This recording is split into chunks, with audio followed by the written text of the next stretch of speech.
4. It was a grey and overcast morning, and the city felt oppressed with the muggy heat that was trapped by the overhanging cloud. Ezio arrived at the Piazza della Signoria and saw, to his intense surprise, that a dense crowd had gathered already. A platform had been erected, and on it was placed a table covered with a heavy brocade cloth bearing the arms of the city. Standing behind it were Uberto Alberti and a tall, powerfully built man with a beaky nose and careful, calculating eyes, dressed in robes of rich crimson, a stranger to Ezio at least.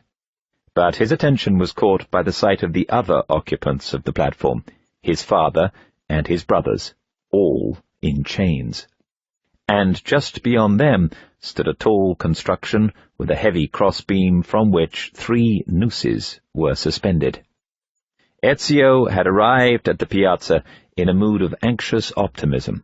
Had not the Gonfaloniere told him that all would be resolved this day? Now his feelings changed. Something was wrong, badly wrong. He tried to push his way forward, but could not press through the mob. He felt the claustrophobia threaten to overwhelm him. Desperately trying to calm down, to rationalize his actions, he paused, drew his hood close over his head, and adjusted the sword at his belt. Surely Alberti would not let him down. And all the time he noticed that the tall man, a Spaniard by his dress, his face, and his complexion, was ranging the mass of people with those piercing eyes. Who was he? Why did he stir something in Ezio's memory? Had he seen him somewhere before? The Gonfaloniere, resplendent in his robes of office, raised his arms to quieten the people, and instantly a hush fell over them. "Giovanni Auditore," said Alberti, in a commanding tone which failed, to Ezio's acute ear, to conceal a note of fear. "You and your accomplices stand accused of the crime of treason. Have you any evidence to counter this charge?" Giovanni looked at once surprised and uneasy. "Yes, you have it all in the documents that were delivered last night."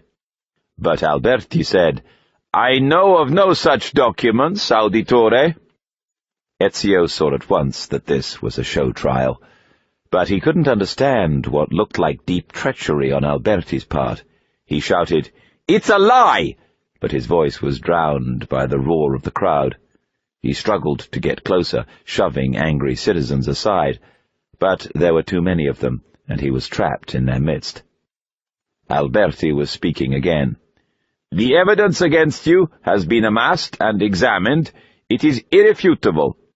In the absence of any proof to the contrary, I am bound by my office to pronounce you and your accomplices, Federico and Petruccio, and, in absentia your son Ezio, guilty of the crimes you stand accused of." He paused as the crowd once more fell silent. "I hereby sentence you all to death, the sentence to be carried out immediately." The crowd roared again. At a signal from Alberti, the hangman prepared the nooses, while 2 of his assistants took first little Petruccio, who was fighting back tears, to the gallows. The rope was placed round his neck as he prayed rapidly, and the attendant priest shook holy water onto his head. Then the executioner pulled a lever set into the scaffold, and the boy dangled, kicking the air until he was still. "No!" mouthed Ezio, barely able to believe what he was seeing. "No! God, please, no!" But his words were choked in his throat, his loss overcoming all. Federico was next, bellowing his innocence and that of his family, struggling in vain to break loose from the guards who wrestled him towards the gallows. Ezio, now beside himself, striving desperately forward again, saw a solitary tear roll down his father's ashen cheek. Aghast, Ezio watched as his older brother and greatest friend jolted at the rope's end. It took longer for him to leave the world than it had taken Petruccio, but at last he, too, was still, swaying from the gallows. You could hear the wooden crossbeam creak in the silence. Ezio fought with the disbelief within him. Could this really be happening? The crowd began to murmur, but then a firm voice stilled it. Giovanni Auditore was speaking. "It is you who are the traitor, Uberto. You, one of my closest associates and friends, in whom I entrusted my life. I am a fool. I did not see that you are one of them." Here he raised his voice to a great cry of anguish and of rage. "You may take our lives this day, but mark this, we will have yours in return." He bowed his head and fell silent. A deep silence, interrupted only by the murmured prayers of the priest, followed as Giovanni Auditore walked with dignity to the gallows and commended his soul to the last great adventure it would travel on. Ezio was too shocked to feel grief at first. It was as if a great iron fist had slammed into him. But as the trap opened below Giovanni, he couldn't help himself. "Father!" he cried, his voice cracking. Instantly, the Spaniard's eyes were on him. Was there something supernatural about the man's vision to pick him out in such a throng? As if in slow motion, Ezio saw the Spaniard lean towards Alberti, whisper something, and point. "Guards!" shouted Alberti, pointing as well. "There! That's another one of them! Seize him!" Before the crowd could react and restrain him, Ezio muscled through it to its edge, smashing his fists into anyone who stood barring his way. A guard was already waiting for him. He snatched at Ezio, pulling back his hood. Acting now on some instinctive drive within him, Ezio wrenched free and drew his sword with one hand, grabbing the guard by the throat with the other. Ezio's reaction had been far faster than the guard had anticipated, and before he could bring his arms up to defend himself, Ezio tightened his grip on both throat and sword, and in one swift punching movement ran the guard through, slicing the sword in the body as it drew it out so that the man's intestines spilled from under his tunic onto the cobblestones. He threw the body aside and turned to the rostrum, fixing Alberti with his eye. "I will kill you for this!" he screamed, his voice straining with hatred and rage. But other guards were closing in. Ezio, his instinct for survival taking over, sped away from them, towards the comparative safety of the narrow streets beyond the square. To his dismay, he saw 2 more guards, swift of foot, rushing to cut him off. They confronted each other at the edge of the square. The 2 guards faced him, blocking his retreat, the others closing in behind. Ezio fought them both frantically. Then an unlucky parry from one of them knocked his sword out of his hand. Fearing that this was the end, Ezio turned to flee from his attackers, but before he could find his feet, something astonishing happened. From the narrow street he was making for, and was within a few feet of, a roughly dressed man appeared. With lightning speed, he came up to the 2 guards from behind, and with a long dagger cut deep under the pits of their sword arms, tearing through tendons and rendering them useless. He moved so fast that Ezio could scarcely follow his movements as he retrieved the young man's fallen sword and threw it to him. Ezio suddenly recognized him and smelled once more the stench of onions and garlic. At that moment, damask roses couldn't have smelled sweeter. "Get out of here," said the man, and then he too was gone. Ezio plunged down the street and ducked off it down alleys and lanes he knew intimately from his nightly forays with Federico. The hue and cry behind him faded. He made his way down to the river and found refuge in a disused watchman's shack behind one of the warehouses belonging to Christina's father. In that hour, Ezio ceased to be a boy and became a man. The weight of the responsibility he now felt he carried to avenge and correct this hideous wrong fell on his shoulders like a heavy cloak. Slumping down on a pile of discarded sacks, he felt his whole body begin to shake. His world had just been torn apart. His father, Federico, and God, no, little Petruccio, all gone, all dead, all murdered. Holding his head in his hands, he broke down, unable to control the pouring out of sorrow, fear, and hatred. Only after several hours was he able to uncover his face, his eyes bloodshot and run through with an unbending vengeance. At that moment, Ezio knew his former life was over. Ezio the boy was gone forever. From now, his life was forged for one purpose, and one purpose alone: revenge. Much later in the day, knowing full well that the watch would still be out looking for him relentlessly, he made his way via back alleys to Christina's family mansion. He didn't want to put her in any danger, but he needed to collect his pouch with its precious contents. He waited in a dark alcove that stank of urine, not moving even when rats scuttled at his feet, until a light in her window told him that she had retired for the night. "Ezio," she cried as she saw him on her balcony. "Thank God you're alive!" Her face flooded with relief, but that was short-lived, grief taking over. "Your father and brothers—" She couldn't finish the sentence, and her head bowed. Ezio took her in his arms, and for several minutes they just stood, holding each other. Finally, she broke away. "You're mad. What are you still doing in Florence?" "I still have matters to attend to," he said grimly. "But I cannot stay here long. It's too big a risk for your family. If they thought you were harboring me—" Christina was silent. "Give me my satchel, and I'll be gone."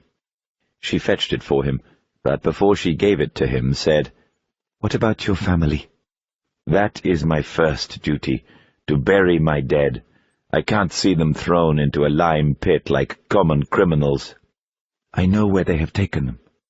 "How?" "The town's been talking all day, but no one will be there now. They're down near the Porta San Nicolo, with the bodies of paupers. There's a pit prepared, and they're waiting for the lime carts to come in the morning. Oh, Ezio."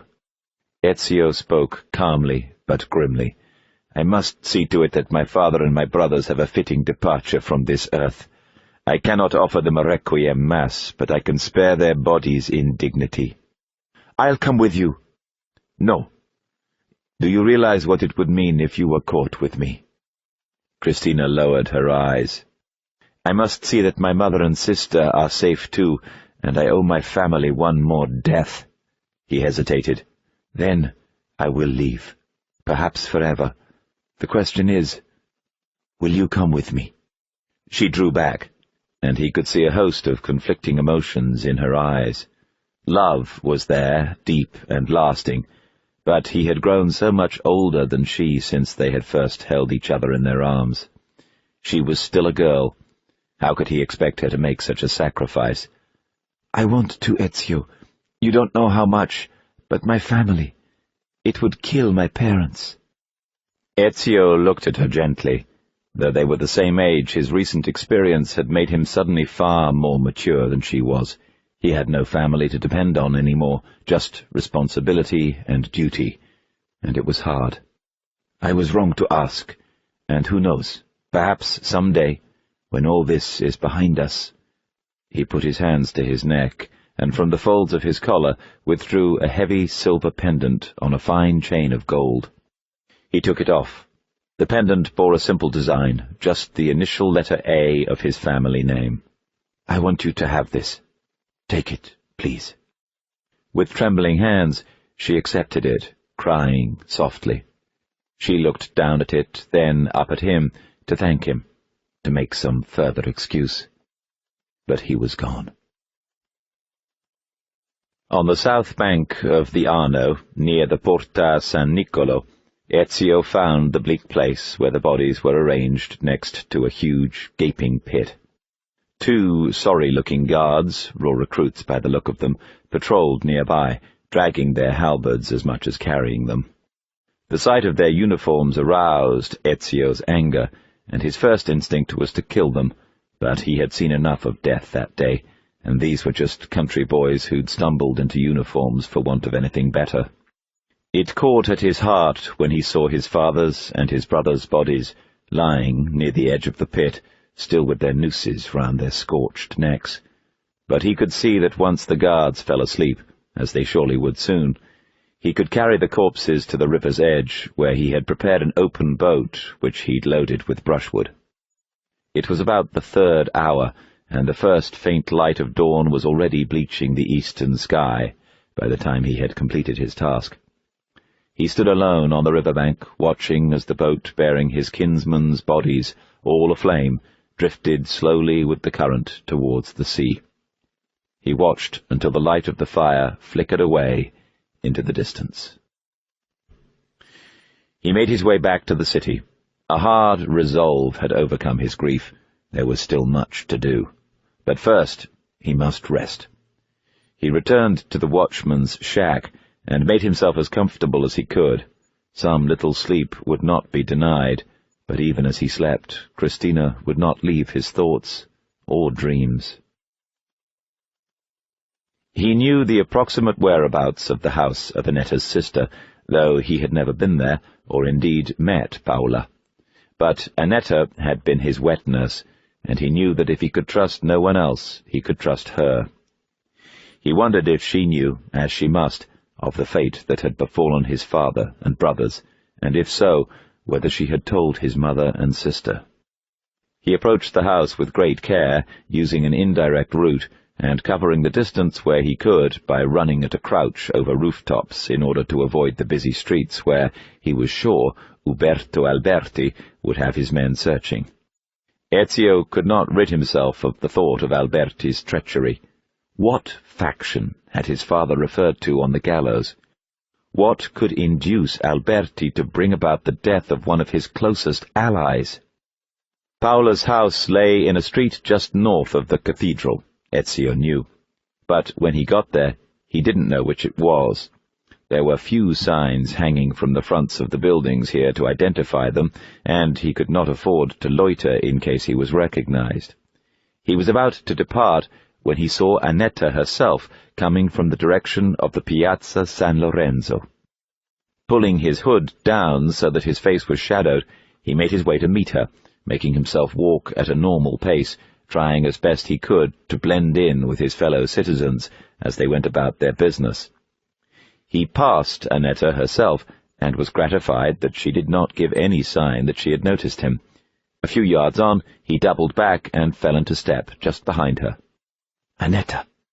She had the wit not to turn round. Ezio, you're safe. I wouldn't say that. Are my mother and sister? They are protected. Oh, Ezio, your poor father, and Federico, and— she stifled a sob. Little Petruccio. I have just come from San Lorenzo. I lit a candle to San Antonio for them. They say the Duke will be here soon, perhaps— Do my mother and Maria know what has happened? We thought it best to keep that knowledge from them. Ezio thought for a moment. It is best so. I will tell them when the time is right. He paused. Will you take me to them? I couldn't identify your sister's house. I am on my way there now. Stay close and follow me. He fell back a little, but kept her in sight. The establishment she entered had the grim, fortress-like facade of so many of the grander Florentine buildings, but once inside, Ezio was taken aback. This was not quite what he had expected. He found himself in a richly decorated parlour of great size and high-ceilinged. It was dark, and the air was close. Velvet hangings in dark reds and deep browns covered the walls, interspersed with oriental tapestries depicting scenes of unequivocal luxury and sexual pleasure. The room was illuminated by candlelight, and a smell of incense hung in the air. The furniture mainly consisted of deep-seated daybeds, covered with cushions of the costly brocade, and low tables, on which there were trays bearing wine in silver carafes, Venetian glasses, and golden bowls of sweetmeats. But what was most surprising were the people in the room. A dozen beautiful girls, wearing silks and satins in green and yellow, cut in the Florentine fashion, but with skirts slit to the top of the thigh, and plunging necklines that left nothing to the imagination except the promise of where it should not venture.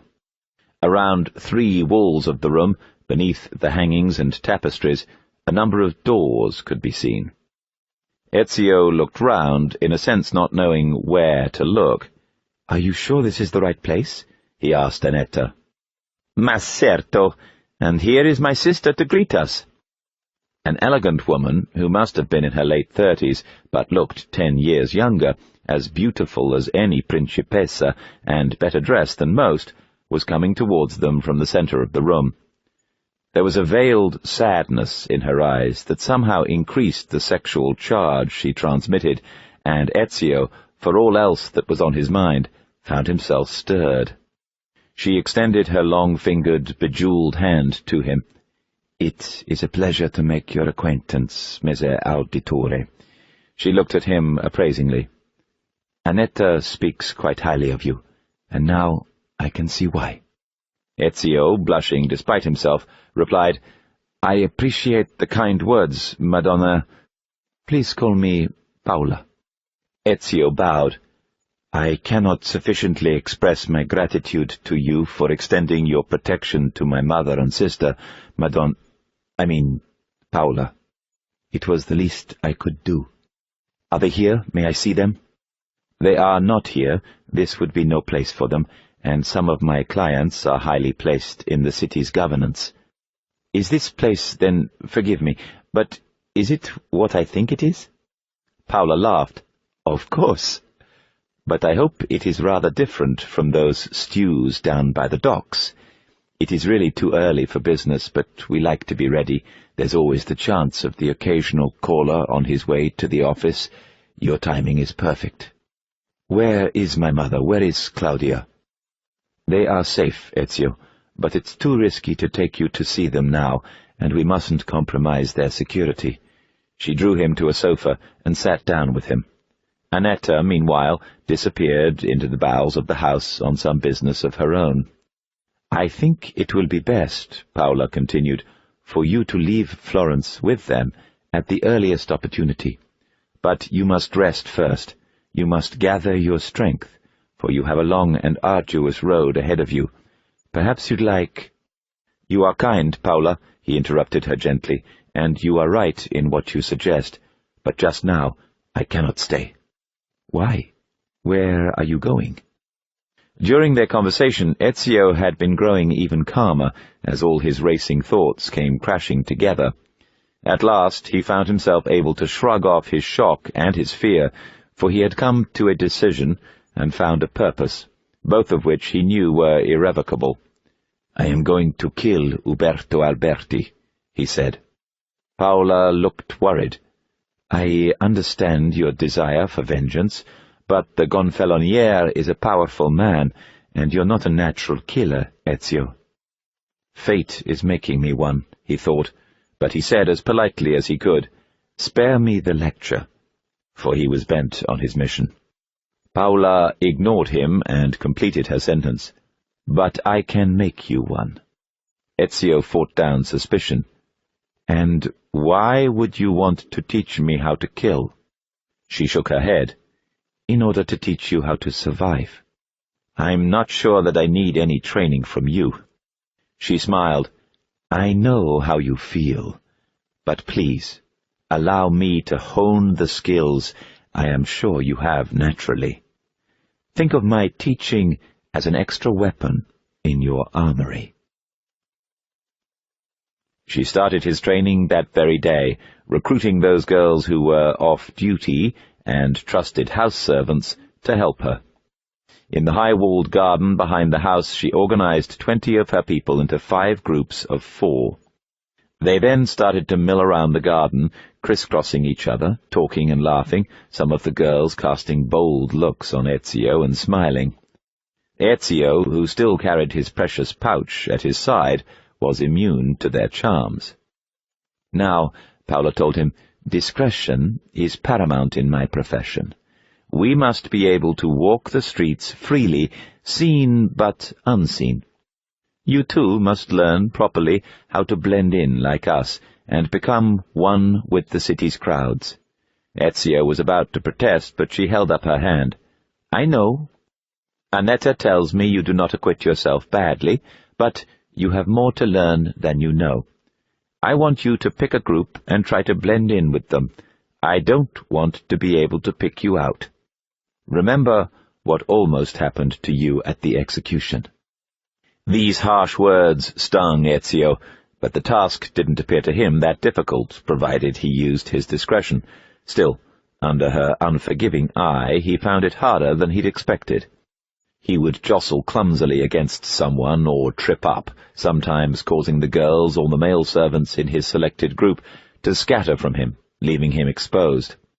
The garden was a pleasant place, sunlit and lush, and birds chirruped in the ornamental trees, but in Ezio's mind it became a labyrinth of unfriendly city streets, a potential enemy in every passer-by.